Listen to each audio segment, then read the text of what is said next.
বাংলার জনরবের পক্ষ থেকে আপনাদের সকলকে স্বাগত জানিয়ে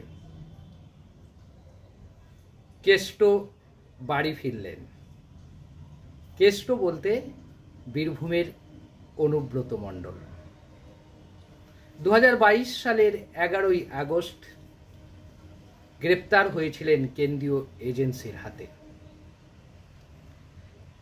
তারপর রাজ্যের মুখ্যমন্ত্রী মমতা বন্দ্যোপাধ্যায় বলেছিলেন, বীরের সম্মানে কেষ্টকে আমি ফিরিয়ে আনব, আমরা ফিরিয়ে আনব। আনলেন, বীরের সম্মানেই কেষ্ট ফিরে এলেন। একথা অস্বীকার করার কোনো জায়গা নেই। যেভাবে অনুব্রত মণ্ডল সম্পর্কে প্রচার করা হয়েছিল, যেভাবে অনুব্রত মণ্ডলকে কটাক্ষ করেছিলেন এই রাজ্যের বিরোধী দলনেতা, যেভাবে অনুব্রত মণ্ডলকে আক্রমণ করেছিলেন বামেরা, যেভাবে আক্রমণ করেছিলেন অন্যান্য বিরোধী রাজনৈতিক দলগুলো, তাদের কাছে এটাই স্পষ্ট হয়ে ধরা দিয়েছে যে অনুব্রত মণ্ডলের বিরুদ্ধে আনা অভিযোগে কোথাও কোথাও প্রমাণ করতে পারেনি কেন্দ্রীয় এজেন্সি, সিবিআই বলুন আর ইডি বলুন, কেউই প্রমাণ করতে পারল না। কেন পারল না, কি জন্যে পারল না, সেটা অন্য বিষয়। বামপন্থী বন্ধুরা বলবেন এর ভেতরে কি আছে না, দিদি আর মোদির সেটিং আছে, বামপন্থীরা বন্ধুরা বলবেন। বিজেপি বলবে সব হাওয়া করে দিয়েছে। আর বিরোধী অন্য রাজনৈতিক দলগুলো একই কথা বলবে যে দিদি মোদি সেটিং। দিদি মোদি সেটিং থাক আর যাই থাক, সে প্রশ্নে আমরা যাব না। আদালত কি বলেছে সেই প্রশ্ন নিয়ে আলোচনা হওয়া উচিত। দীর্ঘ 25 মাস ধরে জেলে রাখার পর, দীর্ঘ 18 মাস ধরে পশ্চিমবাংলার বাইরে রাখার পরেও অনুব্রত মণ্ডলের বিরুদ্ধে কোনো প্রমাণ, শক্তিশালী কোনো প্রমাণ গরু পাচারের জোগাড় করতে পারেনি কেন্দ্রীয় এজেন্সি ইডি কিংবা সিবিআই। এ থেকে এটা প্রমাণিত হয় ইডি এবং সিবিআই রাজনৈতিক উদ্দেশ্য প্রণোদিতভাবে অনুব্রত মণ্ডলকে গ্রেপ্তার করেছিল। এ থেকে এটা প্রমাণিত হয় যে এই রাজ্যে বিজেপি দল এবং মোদী সরকার, যারা বিরোধী শক্তি, যাদের একটু দাপট আছে, তাদেরকে শেষ করে দেওয়ার যে পরিকল্পনা জেলে ঢুকিয়ে, সেটাই অনুব্রত মণ্ডলের ক্ষেত্রে প্রমাণিত হয়েছে। এবং এটা আমাদের কথা নয়, সিবিআই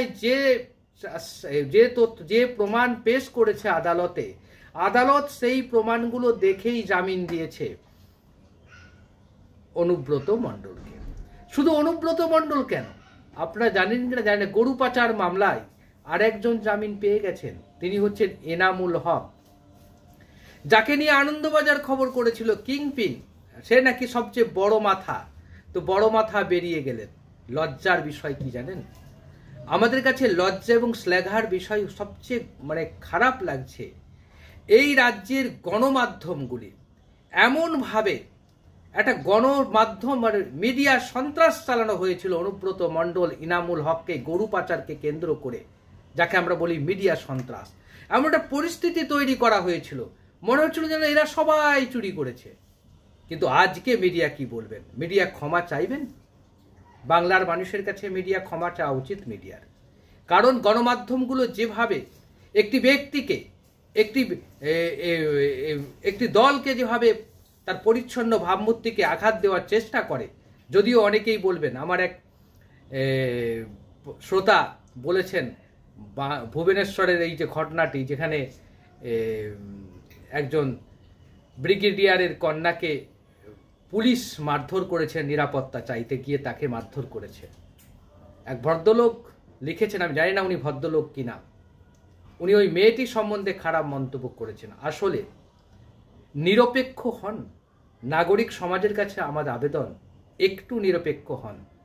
কারণ একজন মহিলা নিরাপত্তা চাইতে গিয়ে পুলিশের হাতে মার খাওয়ার পর তাকে যদি ওই মহিলাকে খারাপ বলেন, তার চেয়ে আপনার মতো ভদ্রলোক, অভদ্রলোক আর পৃথিবীতে একটাও নেই বলে আমাদের মনে হয়েছে। তো যাই হোক, এখন কি বলবেন মিডিয়ার ক্ষমা চাওয়া উচিত। আজকে অনুব্রত বাড়ি ফিরলেন দীর্ঘ 18 মাস পরে, অর্থাৎ 12 মাসে 1 বছর, প্রায় 6 মাস, 1.5 বছর পর তিনি বাড়ি ফিরে এলেন। কলকাতা বিমানবন্দরে নামার পর তিনি যখন এগিয়ে যাচ্ছেন, বিভিন্ন স্থানে তার নামে যখন স্লোগান হচ্ছে, তখন মনে পড়ে গেল সত্যিই তো মমতা বন্দ্যোপাধ্যায় ভুল কিছু বলেননি। বীরের সম্মানে ফিরে এলেন অনুব্রত। কিন্তু বাংলার ভবিষ্যৎ কি, বাংলার বিরোধীদের ভবিষ্যৎ কি, সেই নিয়েই আজকে আমরা আলোচনা করব। অনেক কথা বললেন অনুব্রতকে নিয়ে, চড়াম নকুলদানা, অনেক গল্প সাজানো হয়েছে। এই মিডিয়াগুলো অনেক গল্প সাজিয়েছে। কিন্তু আপনারা বলুন তো, তাতে কি মমতা বন্দ্যোপাধ্যায়ের ভোট বীরভূমে কমে গেছে? অনেকে বলবেন রিগিং করেন, অনেকে বলবেন সন্ত্রাস করেন, বলতেই পারেন আপনারা। কিন্তু এত বড় বড় কথা বলেন আমাদের বিরোধী দলনেতা, তিনি একটা সংগঠনও তৈরি করতে পারেন না। কেন্দ্রে বিজেপি পাওয়ার শক্তিশালী আছেন, যেখানে মোদি হচ্ছেন, মোদি হ্যাঁ তো মুমকিন হ্যাঁ, যেখানে যে কোনো বিষয়টা করে ফেলতে পারবেন বলে দাবি করেন।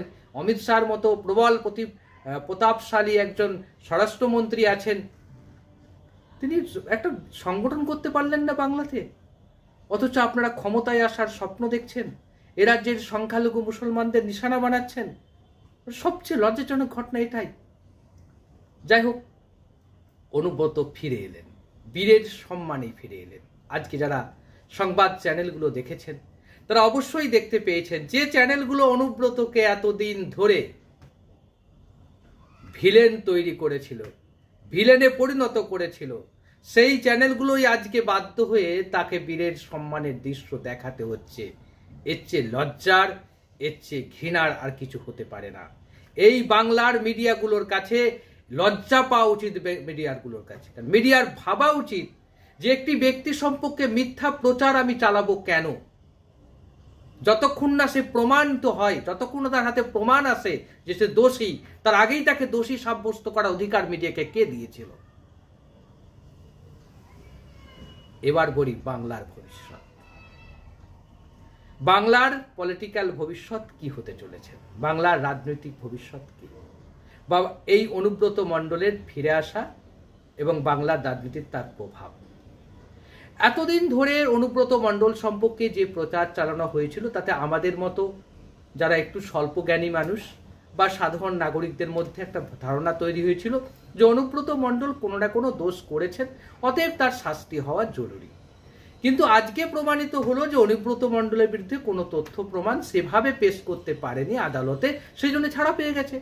অর্থাৎ প্রায় 25 মাস একজন ব্যক্তিকে জেলে আটকে রাখার পর যদি তথ্য প্রমাণ পেশ করতে না পারে সিবিআই কেন্দ্রীয় গোয়েন্দা এজেন্সি, কেন্দ্রীয় এজেন্সি ইডি, যে তথ্য প্রমাণ পেশ করতে না পারে, তাহলে এটা প্রমাণিত হয় যে অনুব্রত মণ্ডলের বিরুদ্ধে কোনো তথ্য প্রমাণ ছিল না, রাজনৈতিক উদ্দেশ্য প্রণোদিতভাবেই তিনি জেলে ছিলেন।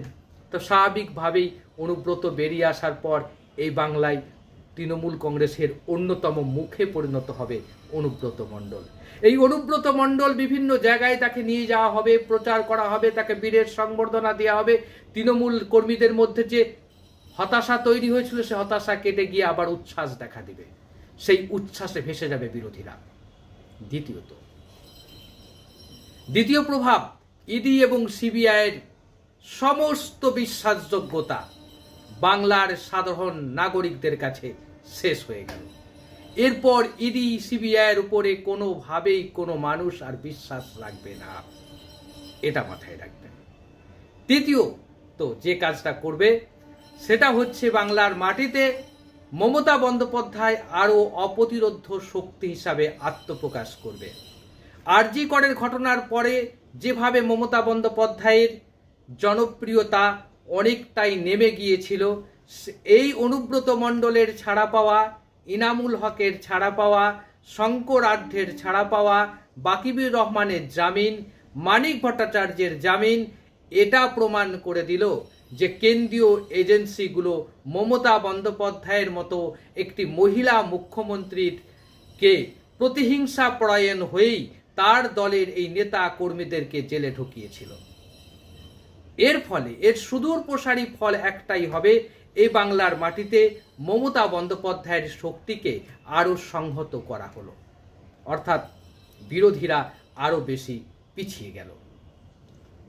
চতুর্থত, এই রাজ্যে বিজেপির ভবিষ্যৎ বলে আর কিছু থাকবে না।